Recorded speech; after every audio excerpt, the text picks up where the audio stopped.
नमस्कार। भारतीय परिवेश में आज के संदर्भों में समसामयिक विषयों पर थोड़ा चर्चा करने का मन है। जिस देश में एक साझा संस्कृति है, जिस देश में एक दूसरे के सुख दुख में हम साझीदार रहे, जिस देश में उत्सवों की जब बात आती है तो हम साथ साथ चलते हैं, आज उसी देश में कई स्थानों पर दिल्ली, मध्य प्रदेश, राजस्थान सब कहीं कुछ न कुछ सांप्रदायिक तनाव रहा है। कुछ ऐसी घटनाएं हुई जो बड़ी विचलित करने वाली। महाराष्ट्र में एक लाउड स्पीकर विवाद चल रहा है। अब इन सब चीज़ों पे आज मैं चर्चा करूं, इससे पहले मैं दिव्यांगम चैनल पर, विकलांग साथी ट्रस्ट के द्वारा संचालित दिव्यांगम चैनल पर आप सभी का स्वागत करते हैं। नमस्कार मित्रों, हमारा मन है कि आज हम समाचार नहीं दे रहे हैं, समाचारों पे समीक्षा कर रहे हैं। जो ताज़ा घटनाक्रम है उसके मद्देनज़र हम आपके मन की बातों को इस चैनल पर ला रहे हैं। हमने जो आपसे चर्चा की, इनसे चर्चा की, उनसे चर्चा की, समाचारों में पढ़ा, अखबारों में पढ़ा, टीवी पे देखा, उस विषय को एक संग्रहित रूप ला करके हम आपसे चर्चा करना चाहें। हम भी आहत हैं। ऐसा नहीं है कि शोभा यात्राएं पहले नहीं निकलती थी, शोभा यात्राएं पहले निकलती थी। हमने देखा है हिंदुओं के शोभा यात्रा में मुस्लिमों को शरबत पिलाते हुए, पानी देते हुए, मुसलमानों के जुलूसों पे हिंदुओं द्वारा उनको शरबत और पानी सब कुछ देते हुए, ये सब चीज़ें होती रही। यही तो हमारी साझा संस्कृति है। लेकिन इधर एकदम से जब हमारा देश विकास के रास्ते पर सर्वोच्च शिखर पर पहुंचने की ओर उद्यत है, अब जो अराजक तत्व हैं, जो बहुत सारे ऐसे तत्व हैं जो देश को नीचे जाते हुए नहीं देखना चाहते हैं। हमारी कम से कम 10-12 योजनाएं तो ऐसी चल रही हैं जो अगले 1-2 साल में विश्व में भारत को सर्वोच्च शिखर पर ला देगी। चाहे सड़कों का जाल हो, सड़कों के मामले में जो अंतर्राष्ट्रीय रिपोर्ट है, अंतर्राष्ट्रीय चर्चाएं हैं, उसमें भारत अमेरिका को पछाड़ने जा रहा है। हम ब्रिटेन को कई मामलों में पिछाड़ रहे हैं। सैन्य ताकत में भारत आयातक से निर्यातक बनने जा रहा है, निर्यात कर रहा है, निर्यात के आर्डर मिल रहे हैं। उस ऐसी दशा में एक लेग पुलिंग करने का प्रयास। अभी कल गुजरात में हमारे WHO के ऑर्गेनाइजेशन के मुखिया आए थे, मॉरिशस के प्रधानमंत्री आए थे। वहाँ पे हमारी देसी जो हमारी पारंपरिक चिकित्सा प्रणालियाँ हैं, विश्व की प्रणालियाँ हैं, केवल भारत की नहीं, विश्व की पारंपरिक चिकित्सा प्रणालियों का एक बहुत बड़ा केंद्र बन रहा है, उसका उद्घाटन हुआ। मतलब आप समझ लीजिए कि विश्व में कितने देश हैं जहाँ पे संयुक्त राष्ट्र संघ ने नहीं, यहाँ पर सब इंफ्रास्ट्रक्चर पूरा प्रदान किया गया, पूरा उसका केंद्र बनाने का, बहुत बढ़िया अंतर्राष्ट्रीय स्तर का केंद्र बनाने का।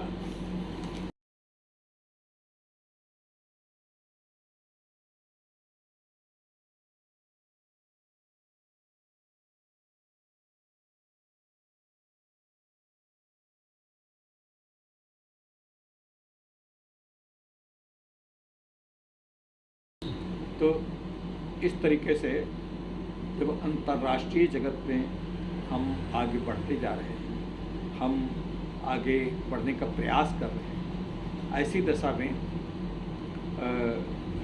इस तरीके के लेख तुलिक करने के कार्य बड़े ही खतरनाक हैं।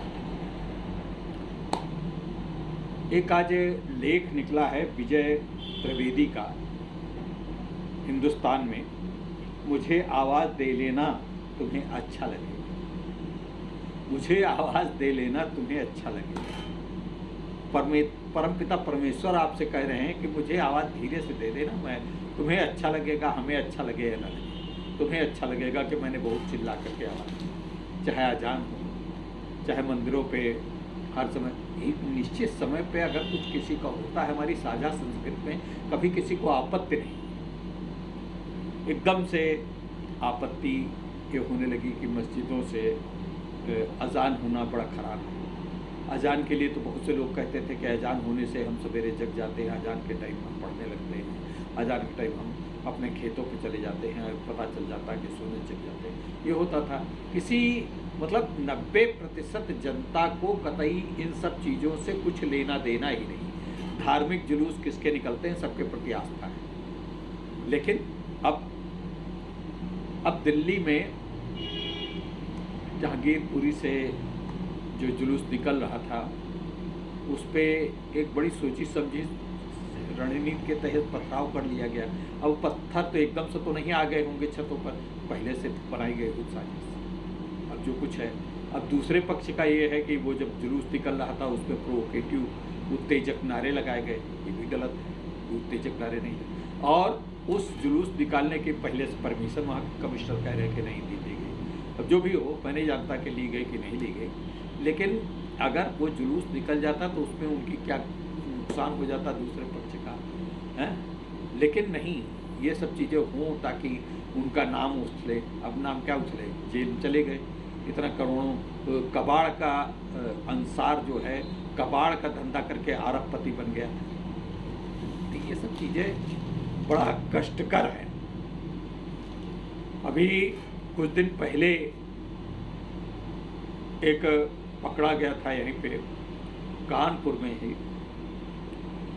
उसका जब पकड़ा गया तो उसको पुलिस ने जब उससे बड़े प्यार से पूछा तो उसने कुछ बताने का, उसने कहा कि हमें आप चाहे मार डालो, चाहे काट डालो, चाहे जो कुछ करो, हम अपने धंधे का राज नहीं बताएंगे, मर जाएंगे हमारे दूसरे लोग करेंगे, कोई बात नहीं। लेकिन जब उससे कहा गया कि नहीं नहीं, तुम्हारा जो एक घर 5 मंजिल का है ये हम गिराने जा रहे हैं, उसने सब बड़े हाथ पैर पकड़ करके सब कुछ बता दिया।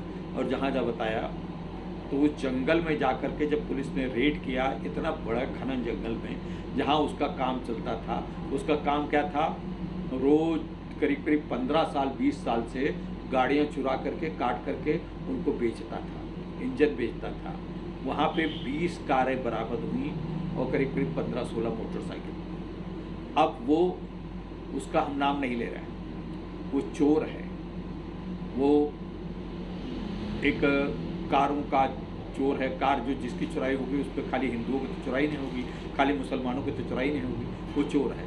लेकिन उसको पकड़ा गया, उसको किया गया तो उसमें एक उसके संप्रदाय उसको बस सांप्रदायिक ताना बना करके उसमें मुर्दाबाद मुर्दाबाद, ये सब क्या करने की जरूरत। जो गलत करेगा गलत करे पाएगा, उसका परिणाम भोगेगा। तो इस तरीके का है हमारा साझा संस्कृति में। इस प्रकार के जब देश हमारा आगे बढ़ रहा है तो इस देश में कहीं पर भी गुंजाइश नहीं है कि हम आज सांप्रदायिक संकीर्ण मानसिकता का परिचय। संकीर्ण मानसिकता, हम भाई अगर पूजा पाठ चल रहा है तो चलिए अपना करते रहिए जो कर रहे हो।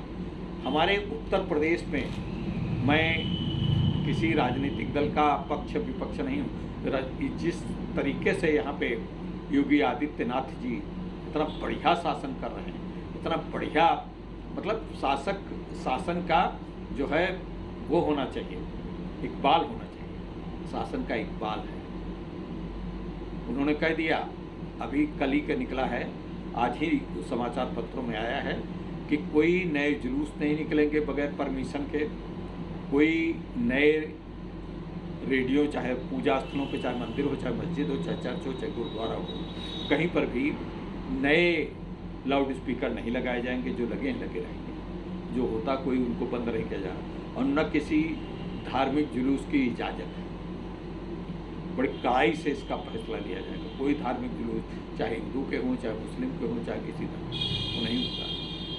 इस तरीके से अगर पहले से सरकारें सतर्क रहें तो ये नहीं हो सकता। अब बड़ा कटु है, सभी राजनीतिक दल, जितने राजनीतिक दल हैं, सत्तारूढ़ विपक्षी सभी दल, सिर्फ ये दंगे जो करवाते हैं वो सिर्फ राजनीतिक दल करवाते हैं। राजनीतिक दल अपने प्रोवोकिंग एटीट्यूड को क्रियान्वित करते हैं हर जगह पे कि अगर ये होगा तो इसका परिणाम होगा, इसका जब वो होगा तो जनता कहेगी ये ऐसा हुआ। इस तरीके से सरकार या तो सफल रही या असफल रही, असफल रही तो निगेटिव मार्किंग जाएगी, सफल रही तो पॉजिटिव मार्किंग जाएगी। उनको बहुसंख्यक वोट लेना, उनको अल्पसंख्यक वोट लेना है, दोनों का पक्ष है। अब राजनीतिक दलों की इस मानसिकता को मैं अपने चैनल के माध्यम से, दिव्यांगम चैनल के माध्यम से बड़ा स्पष्ट करना चाहता हूँ। आप लोग हमारी बात को प्रचारित करें कि राजनीतिक दलों के ये दुर्विसंध में, और सब आपस में एक हैं, वो कहते हैं कि ठीक है तुम वो ले लो, तुम वो ले लो, जो ले लो। पश्चिम बंगाल में देखिए क्या हो रहा है, पश्चिम बंगाल में ऐसे हो रहा, महाराष्ट्र में ऐसे हो रहा, राजस्थान में चुनाव होने से पहले क्या क्या घटनाएं हो रही हैं, मध्य प्रदेश में भी, उत्तर प्रदेश में चुनाव हो चुके हैं, सब शांत है। अगर चुनाव न हुए होते तो शायद यहाँ भी हो। प्रशासक के रूप में मुख्यमंत्री योगी आदित्यनाथ जी का तो बहुत बड़ा योगदान है ही इस शांति व्यवस्था को स्थापित करने में, लेकिन जो ये घटनाक्रम दूसरे राज्यों में हो रहे हैं बहुत अच्छे नहीं। आज जब यूक्रेन रशिया का युद्ध हो रहा है, चाइना ताइवान पे आक्रमण करने की तैयारी कर रहा है, ताइवान के समर्थन में अमेरिका ने अपने साथ कई समुद्री जहाज लगा दिए हैं जो परमाणु शस्त्रों से लैस हैं। चीन अगर कुछ करेगा तो चीन को 1 मिनट में वो समाप्त कर सकते हैं, बहुत नुकसान पहुंचा सकते हैं। और रशिया का 40 दिनों से ऊपर 45 दिन का संघर्ष हो रहा है, वहाँ पे भी कोई कमी नहीं आई। यूक्रेन भी पूरे जोर शोर से मुकाबला कर रहा है। हालांकि बड़ा नुकसान, बिल्कुल बर्बाद हो गया है यूक्रेन, और बर्बाद हो गया। तो इससे चिढ़ करके रशिया परमाणु बम डालने की धमकी दे रहा है। परमाणु युद्ध कभी भी शुरू हो सकता है। अब वो परमाणु युद्ध शुरू हो सकता है, उस पर आप देखिए आपके देश की वर्तमान शासन ने कितना अडिग दृष्टिकोण अपनाया है।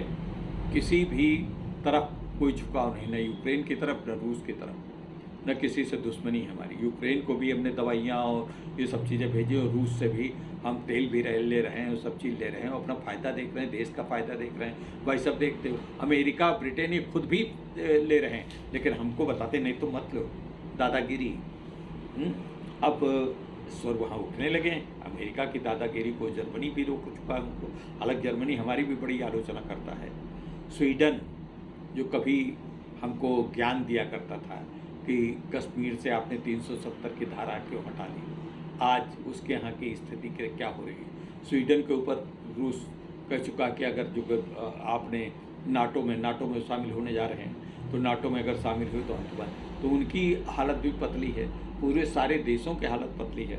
अब पाकिस्तान में सरकार परिवर्तन हो गया है, बहुत कुछ ठीक है, लेकिन आर्थिक दृष्टि से बहुत कमज़ोर है, बहुत परेशानी है। नेपाल भी श्रीलंका की राह पर जा रहा है, वहाँ पर भी बड़ी स्थितियाँ खराब हो रही। ठीक अभी ऐसा है नहीं, लेकिन चला जा सकता है। जहाँ जहाँ चरण पड़े चीन के, सब कुछ बंटा धार दे। तो श्रीलंका में चीन ने अपना करा, श्रीलंका को ऐसी तैसी नेस्तनाबूद कर दिया। आज वो दर का भिखारी है श्रीलंका। नेपाल की भी स्थिति करीब करीब यही है। पाकिस्तान में चीन ने पूरा कॉरिडोर और ये वो सब बनाया, पाकिस्तान की ऐसी तैसी हो गई। पाकिस्तान भी बिल्कुल कंगाली के कगार में है। शायद 15-20 दिन का उसका पास विदेशी रिजर्व बचा है। तो इस प्रकार की स्थितियां हैं। ऐसे में हमारे देश में ये सांप्रदायिक दंगे क्या क्या सांप्रदायिक दंगे, मतलब एक कुछ तत्व, कुछ बैड एलिमेंट्स ये चाहते हैं कि भारत भी ऐसा ही बने, भारत को भी ऐसा ही हम बने रहने दें। तो इस प्रकार की स्थितियों से उबारना होगा। हिंदू, मुस्लिम, सिख, ईसाई जो आपके तथाकथित रूप से हम भाई भाई जिनको कहते हैं, उनको वास्तव में भाई भाई कहने की ज़रूरत है, बनने की ज़रूरत है। और जो ये दंगा फैलाते हैं, चाहे मुस्लिम हों चाहे हिंदू हों, उसमें से मुश्किल से 4 या 5% लोग, यही 4-5% लोग, और हमेशा एक आदमी अगर पत्थर फोड़ देगा, पत्थर फेंकेगा, तो ज़्यादातर बहुसंख्यक अपने किवाड़ा बंद करके शांत हो जाएंगे। लेकिन अब बहुसंख्यकों को, अल्पसंख्यकों का जो बहुसंख्यक समाज है, बहुसंख्यक अल्पसंख्यक नहीं, जो शांति का पक्षधर बहुसंख्यक समाज है, बहुसंख्यक हिंदू से बात नहीं है, हिंदू मुस्लिम दोनों पक्षों का बहुसंख्यक समाज जो शांति का पक्षधर है, उसको इन अराजक तत्वों को बहिष्कार करना पड़ेगा, उनको अराजक तत्वों को कुचलना पड़ेगा। उन अराजक तत्वों को आप उन पर उनकी जो है मजम्मत कीजिए, चाहे वो मुस्लिम हो। मैं मुस्लिम धर्मगुरुओं से भी कहता हूँ, आप इन नैरो माइंडेड वाली बातें जो ये चैनल में, तो हमको लगता है कि बुलाना नहीं चाहिए, बहस वाला मुद्दा ही खत्म होना चाहिए। बहस में भी जितनी होती है सब भड़काऊ बातें होती हैं, कुछ नहीं होता। सिर्फ जितने आते हैं मौलाना और ये जो ओबीसी के पार्टी के लोग जो आते हैं, बड़ी गंदी गंदी बातें करते हैं, बहुत ही भड़काऊ बातें करते हैं। इधर से भी जाते हैं, इधर से वाले भी कुछ अच्छी बातें नहीं कहते, ठीक है। तो हमको कुछ सजग, कुछ सकारात्मक बहस करना चाहिए, कुछ मुद्दों के ऊपर बात करनी चाहिए, कुछ तथ्यों के ऊपर आना चाहिए, सिवाय अलगाववादी, सिवाय उत्तेजक प्रोवोकेटिव मुद्दे बात होती। जब उस समाज दूरदर्शन पे या बहुत कम होता है ऐसा, लेकिन जो जितने प्राइवेट चैनल हैं उसमें सिर्फ भड़काऊ बातें, उन भड़काऊ बातों से हम वो तो बंद नहीं कर सकते, उनका तो अपना पैसा मिल रहा है। लेकिन हम अपने दर्शकों से बड़ी विनम्र आग्रह करते हैं, उस समय आप YouTube देखिए, हमारा चैनल देखिए, और हमारा चैनल बहुत बड़ा चैनल नहीं, छोटा चैनल है, लेकिन आप उसको देखिए और दूसरी अच्छी अच्छी बातें सुनिए, अपने धर्मों को पढ़िए, अपने धर्मों को जानिए। आप उस पर YouTube देखिए, सब कुछ बहुत चीज़ें अच्छी हैं, लेकिन इन सब चीज़ों को देख के मनोरंजन करिए, थोड़ा क्लासिक फिल्में देखिए। जितनी देर में ये बकवास आप बहस सुन रहे हैं, उससे तो अच्छा है कि आप क्लासिक फिल्में देखिए, गाना सुनिए, कोई भी चीज़ सुनिए, कुछ आविष्कार संबंधी YouTube चैनल देखिए, कुछ हमारे मोटिवेशनल चैनल दिव्यांगम आप देखिए। दिव्यांगम के करीब करीब 700-800 वीडियो पढ़ चुके हैं, उनको देखने का प्रयास करिए। आप हर एक में कुछ न कुछ आपको ऊर्जा मिलेगी, आगे बढ़ने की ताकत मिलेगी। तो मित्रों, बस आज का बृहस्पतिवार का यहीं पर कार्यक्रम हम समाप्त करते हैं। तब तक के लिए धन्यवाद, फिर अगले बृहस्पति को मिलेंगे। इस बीच हम बहुत अच्छे अच्छे कार्यक्रम ला रहे हैं। हमारी ब्यूरो प्रमुख श्रीमती सुधा सिंह जी बहुत अधिक रूप से सक्रिय होकर के आपके लिए कार्यक्रम तैयार कर रही हैं, कार्यक्रम प्रस्तुत कर रही हैं, कार्यक्रम ला रही हैं। तो कृपया आप उनका भी प्रोत्साहित करिए उनको, और हमारे चैनल को प्रोत्साहित करिए। मैं आपका बड़ा शुक्रगुजार रहूँगा। धन्यवाद, नमस्कार।